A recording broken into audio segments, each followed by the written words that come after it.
Assalamualaikum warahmatullahi wabarakatuh. Kami dari kelompok 1. Di sini saya dengan Perkenalkan, nama saya Amanda Nurafia. Saya Alia Setiana. dan saya Asgar Ali Alfarabi. Di sini kami akan melakukan penyuluhan mitigasi bencana. Gimana keseruannya? Yuk ikutin. Bismillahirrahmanirrahim. Assalamualaikum warahmatullahi wabarakatuh. Waalaikumsalam warahmatullahi wabarakatuh.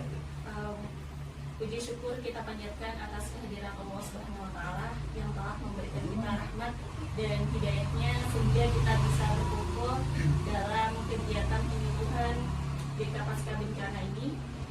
Shalawat serta salam marilah kita panjatkan atas junjungan kita Nabi besar Muhammad SAW yang telah menunjukkan kita dari alam jahili menuju alam yang terang beneran, yakni adilul Islam. Baik, langsung aja. Kami dari mahasiswa UIN Sunan Gunung Jati Bandung, jurusan Bimbingan dan Konseling Islam.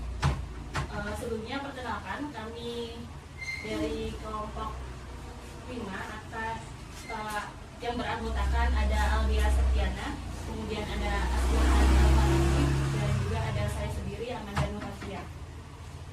Di sini kami akan memberikan penyuluhan mengenai mitigasi bencana dengan tema pelatihan, evakuasi, dan penyebaran informasi kepada masyarakat tentang cara menghadapi bencana. Baik, langsung aja kita ke materi yang pertama yang akan disampaikan oleh Aldia. Kepadanya di sini.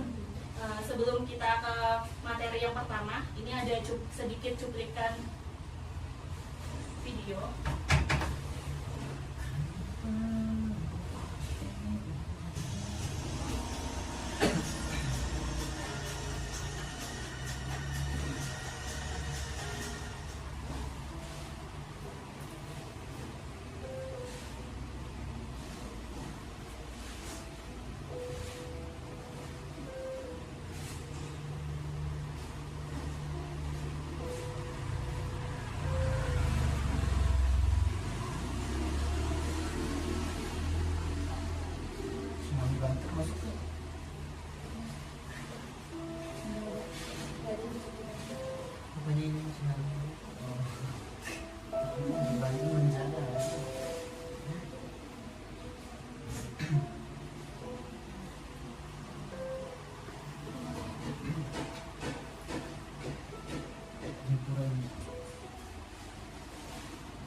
Untuk yang pertama itu, materi pertama itu latihan apa itu evakuasi mandiri. Nah, kan karena di yang pertama itu ada potensi bencana di Indonesia.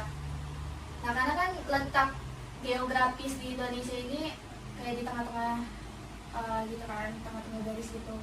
Di situ tuh kayak ada meliputi kayak ada di Indonesia tuh banyak gunung kan, terus banyak pantai juga kan. Nah, otomatis kayak di Indonesia tuh apa ya, pasti ada bencana lah ya, kayak kalau misalnya gunung gitu kayak ada gunung Merapi kayak gitu kan, gunungnya meletus kayak gitu, terus ada banjir, ada tsunami kayak gitu.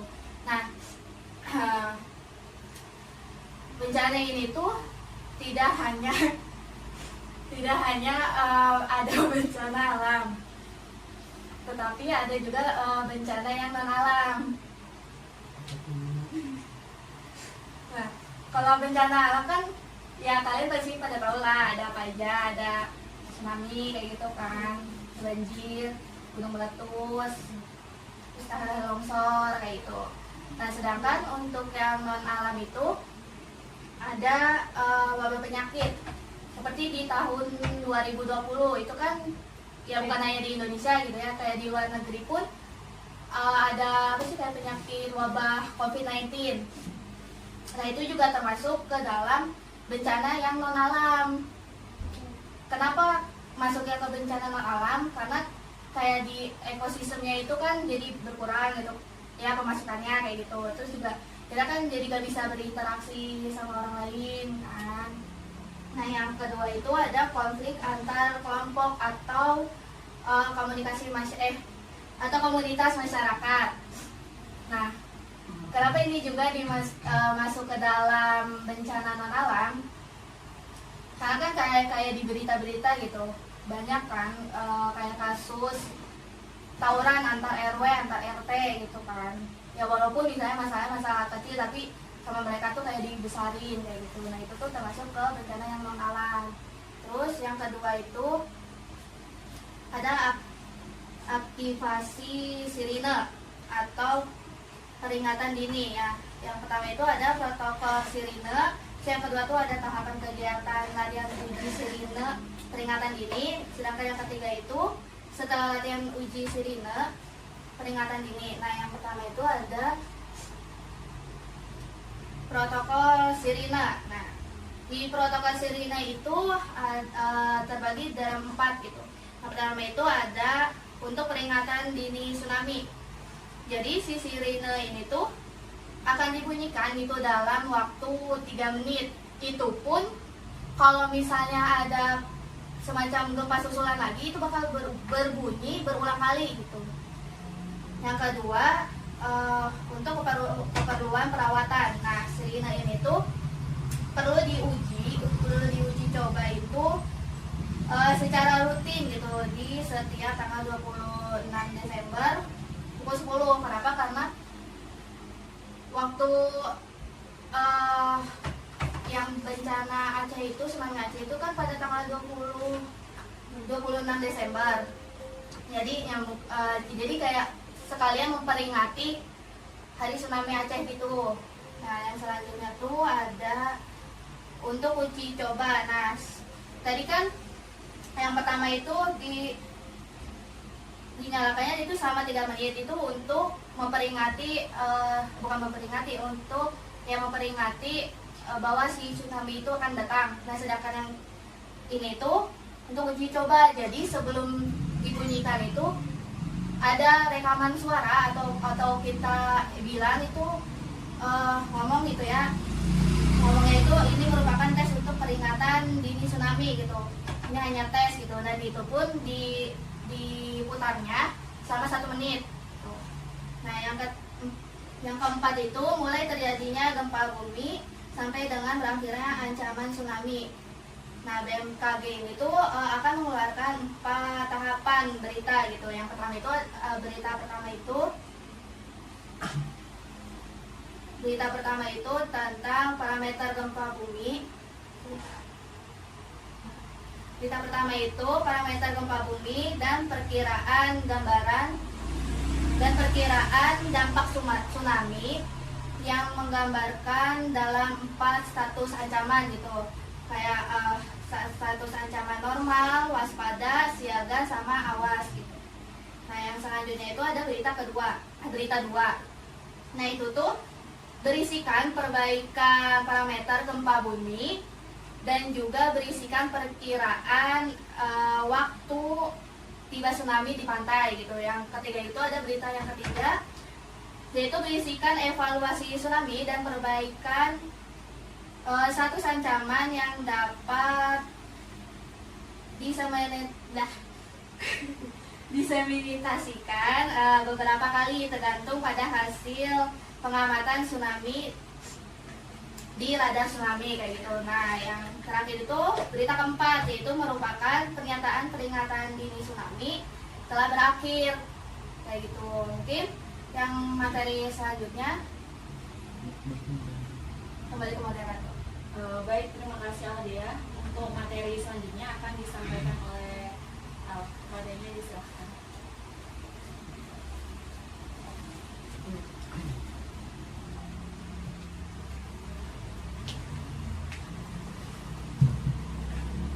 Oke, baik, terima kasih kepada moderator. Baik, selanjutnya saya akan melanjutkan materi tentang tahapan kegiatan latihan uji sirine peringatan dini. Nah, di sini ada beberapa tahapan yang mungkin saya akan jelaskan. Yang pertama ada sebelum latihan uji sirine peringatan dini. Gitu ya. Di sini pada pokok pembahasannya ada 6 penjelasan. Yang pertama yaitu pada tahapan ini, pemerintah, daerah, dan BMKG menetapkan tim perancang dan mengidentifikasi pelaku yang perlu dilibatkan dalam pelaksanaan uji peringatan dini. Oke, maksud dari tahapan yang pertama ini, dalam suatu bencana itu pasti BMKG membuat suatu tim rancangan yang memang dibutuhkan gitu ya pada suatu daerah atau tempat yang terjadi suatu bencana. Misalkan kayak ibaratnya kayak yang baru kemarin ramai itu ada di gempa Cianjur, itu tuh pasti BMKG atau suatu tim perancangan daerah itu membuat suatu tim yang memang dilibatkan harus turun langsung gitu ya di daerah tersebut, yang memang daerah-daerah yang rawan atau akan berdampak kembali terjadinya gempa, pasti itu udah disiagakan gitu ya buat si warga-warganya bisa meninggalkan suatu daerah yang rawan tersebut. Selanjutnya yang kedua itu ada perancang menyusun skenario strategis dan skenario taktis latihan uji. Jadi sebelum turun ke lapangan pun si tim perancang itu harus benar-benar sudah siap dalam segala halnya. Memang suatu hal perancangan itu tuh tidak bisa mudah, tidak bisa dikatakan mudah, karena yang namanya mengatasi suatu bencana itu kita tuh melibatkan atau menyelamatkan suatu nyawa orang lain gitu ya. Jadi si tim perancang atau si tim penyusun skenario ini tuh harus benar-benar bisa atau pas gitu ya ketika melakukan suatu pelatihan atau suatu tanggap darurat terhadap korban bencana itu nantinya di lapangan itu seperti apa dan bagaimana. Selanjutnya yang ketiga ada perancang dan pelaku latihan uji sirine menyepakati waktu pelaksanaan latihan dan memastikan seluruh peralatan pendukung dapat dioperasikan sesuai SOP. Nah, maksudnya ketika tim uji sirine ini melakukan suatu pelatihan, itu kan pasti beranggotakan beberapa orang atau beberapa kelompok yang terlibat gitu ya. Jadi ketika melakukan suatu pelatihan itu benar-benar harus bisa, misalkan ada 10 orang, itu 10 orang itu harus benar-benar bisa kumpul semua di tempat itu untuk pelatihan gitu ya. Jangan sampai ada yang nggak bisa hadir atau gimana pun. Dan untuk peralatan dalam pelatihan tersebut harus benar-benar bisa mendukung, karena yang namanya ketika kita melakukan suatu proses mitigasi bencana dalam sebuah insiden atau fenomena gitu ya, itu tuh pasti ketika dalam pelatihannya si alat atau yang dioperasikannya tidak sesuai SOP, pasti itu tuh benar-benar nanti pas ketika di lapangan pasti si penyelamannya itu pasti ini udah pernah diajarin belum ya waktu pelatihan, ini udah pernah dioperasikan belum ya sebelumnya, seperti itu. Selanjutnya yang keempat ada pemerintah daerah menyebarluaskan berita tentang waktu pelaksanaan uji sirine agar tidak menimbulkan kepanikan kepada masyarakat. Oke, maksudnya dari pemerintah daerah menyebarluaskan berita ini ketika pemerintah daerah menyebarluaskan berita ini tuh benar-benar harus memang sudah disiapkan atau dirancang sesuai dengan kesepakatan. Ketika berita itu disebarkan, gimana caranya agar pemerintah daerah itu tidak membuat suatu hal yang gaduh atau membuat suatu hal yang memang benar kayak membuat warga atau daerah yang terkena dampak itu menjadi panik kayak gitu. Selanjutnya yang kelima ada BMKG memberi penjelasan kepada perancang dan pelaku tentang SOP, aktivasi sirene dan istilah-istilah asing serta akronim yang dipakai dalam lingkup tugas BMKG. Dan yang terakhir ada BMKG akan menerbitkan berita gempa bumi atau berita peringatan dini tsunami dalam kurun waktu 5 menit setelah gempa bumi terjadi, yang kemudian diikuti oleh beberapa kali berita pemutakhiran dan diakhiri berita ancaman tsunami telah berakhir. Pesan peringatan dini tsunami berisi tingkat ancaman tsunami untuk wilayah kabupaten dengan status awas, siaga, dan waspada. Seperti yang udah sering kita lihat ketika terjadi suatu proses atau suatu fenomena bencana alam di Indonesia, karena Indonesia ini merupakan suatu negara yang dikelilingi oleh gunung dan lautan, jadi kita nggak bisa menghindari bahwa Indonesia ini bisa dibilang aman gitu ya. Jadi kapanpun dan dimanapun ya kita harus tetap siaga. Bahkan ketika kita melakukan suatu rencana untuk bisa berlibur ke pantai atau naik gunung pun kita tidak bisa memprediksi bahwa bencana ini tuh bakal terjadi atau enggak gitu ya. Jadi BMKG itu bakal selalu aktif untuk bisa memberikan suatu informasi mengenai status-status yang aktif di daerah-daerah tersebut. Nah, selanjutnya yang kedua ada saat latihan uji sirine peringatan dini. Yang pertama yaitu ada ketika gempa bumi terjadi. Seluruh sensor pencatat gempa bumi yang berada di stasiun seismik di sekitar sumber gempa bumi akan mencatat data-data gempa bumi dan mengirimkannya ke pusat pengolahan BMKG atau pusat untuk diproses. Ketika gempa bumi terjadi itu biasanya seperti kita lihat tuh kayak ada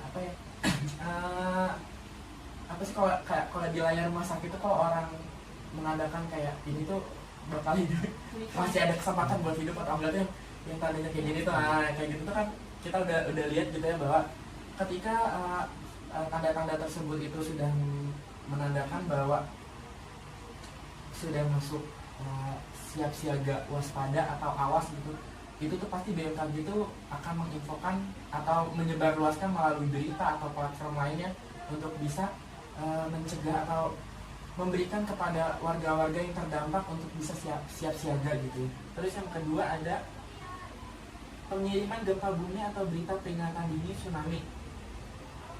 Berita gempa bumi dengan kekuatan di atas 5, skala Richter akan didiseminasikan secara serentak melalui SMS, email, dan fax ke Pemda, para pejabat terkait, dan nomor ponsel yang telah terdaftar dalam daftar penerima informasi gempa BMKG.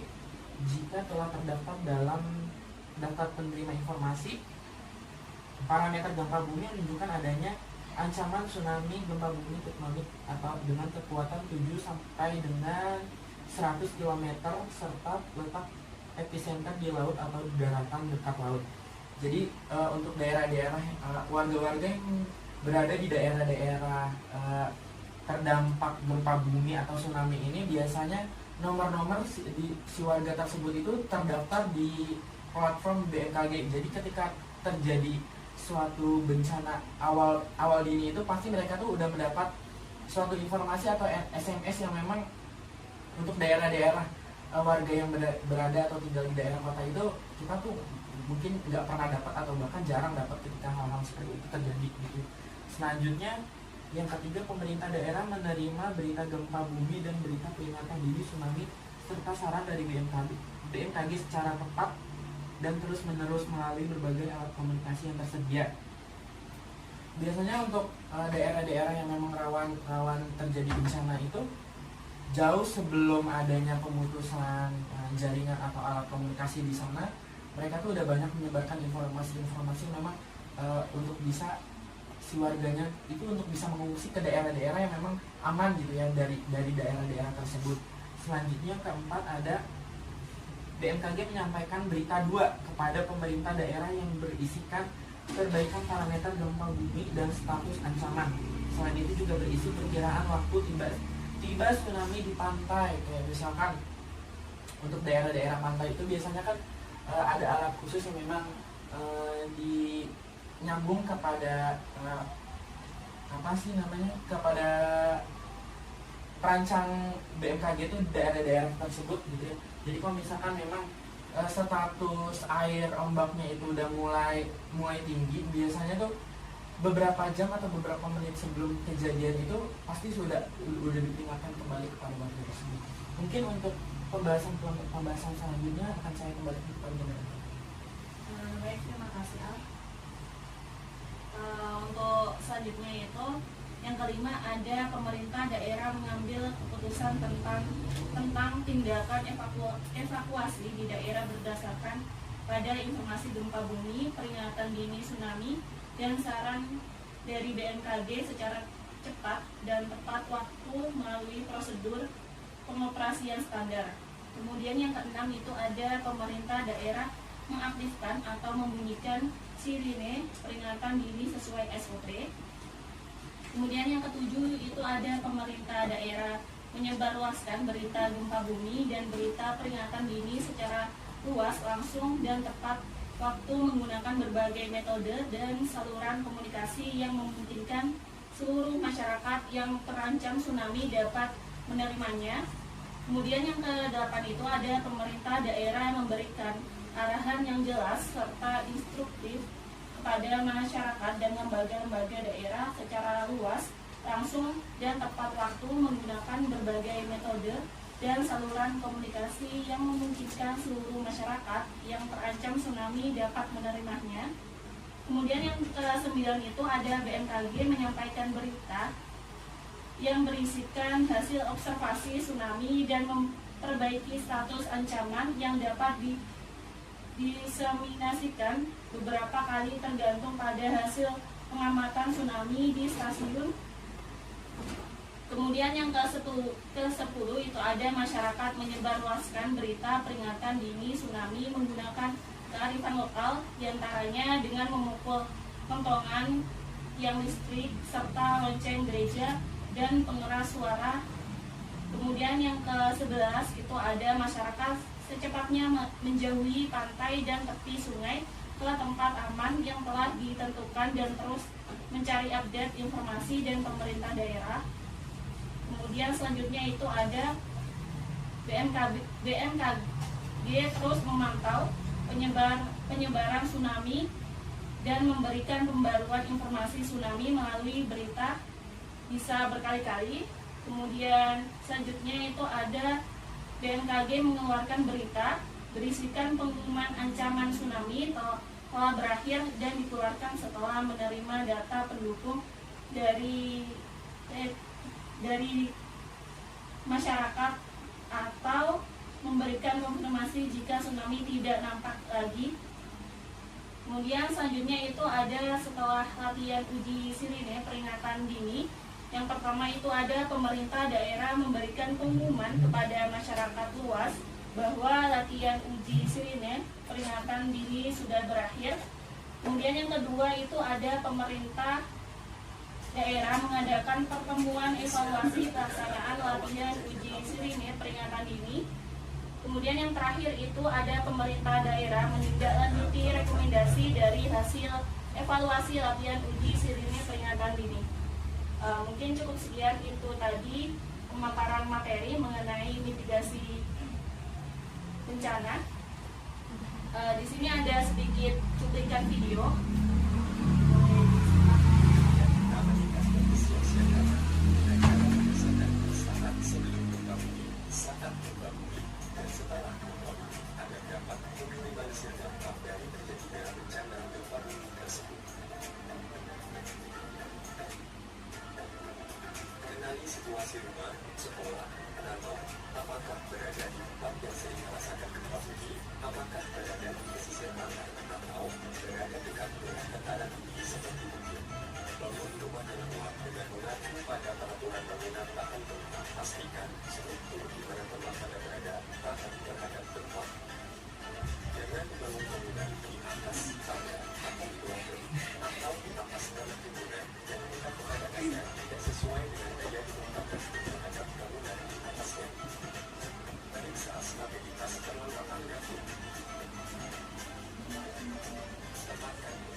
rumah sakit, polisi, pemadam kebakaran, dan lain-lain.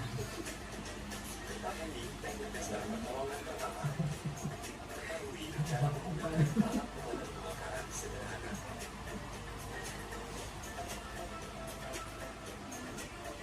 Siapkan tas siaga bencana dan letakkan di tempat yang aman dan mudah dijangkau. Jika kita sedang berada di dalam lingkungan pembangunan, karena di tempat yang aman jika terjadi gempa bumi seperti kolom meja, pilar, atau kolom bangunan. Perhatikan aturan keselamatan gedung seperti jalur evakuasi, titik kumpul, dan letak tanda darurat saat memasuki gedung. Pastikan jalur evakuasi keluar rumah atau gedung dalam keadaan kosong, tidak ada yang menghambat seperti meja, kursi, lemari, dan lain-lain. Pastikan tempat evakuasi atau titik kumpul berada di tempat terbuka dan jauh dari bangunan yang listrik atau telepon atau papan rempatan serta mudah diakses oleh pertolongan kedaruratan. Selaraskan rencana kedaruratan keluarga dengan tetangga lingkungan RT, RW, dan kelurahan. Sepakati sarana dan hunian sebagai tanda terjadi gempa bumi di lingkungan tempat tinggal ada sebagai contoh evakuasi. Sepakati jalur evakuasi dan lengkapi dengan lampu-lampu evakuasi. Sepakati titik kumpul yang aman. Adakan pelatihan dan simulasi perlindungan diri serta evakuasi menghadap gempa bumi yang diikuti oleh seluruh anggota keluarga dan lingkungan tempat tinggal kita. Kemudian, jika saat terjadi gempa, apa saja yang harus kita lakukan? Jika kita sedang berada di dalam bangunan atau gedung, usahakan untuk tidak panik dan segera hubungi kepala dengan benda-benda yang ada, seperti dalam pintu gerbang atau dengan kedua tangan.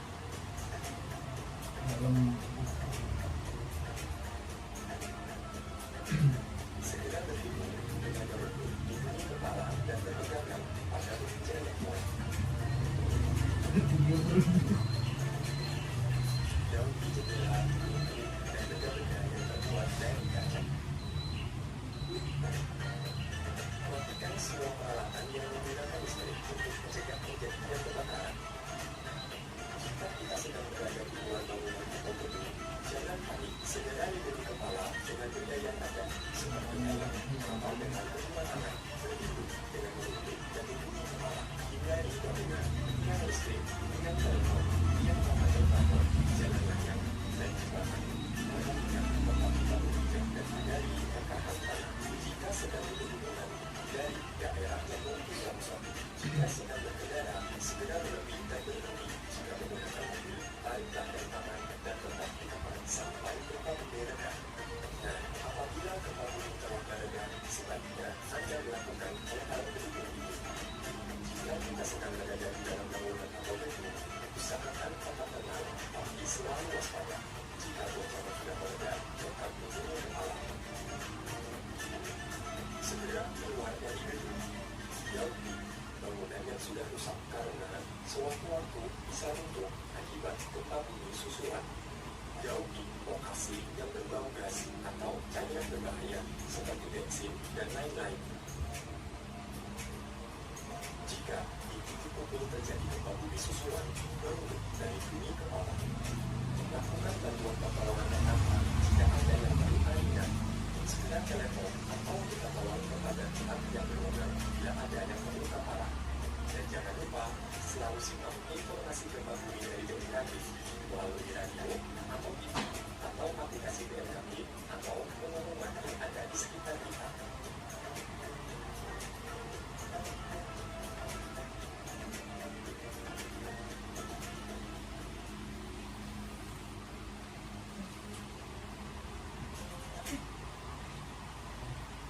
Cukup sekian penyuluhan mitigasi bencana kita pada siang hari ini. Sebelumnya saya ucapkan terima kasih banyak kepada Akang Teteh yang sudah menyempatkan waktunya buat ikut penyuluhan kita pada siang hari ini. Semoga ini penyuluhan kali ini bisa bermanfaat dan juga menambah pengetahuan buat kita semua.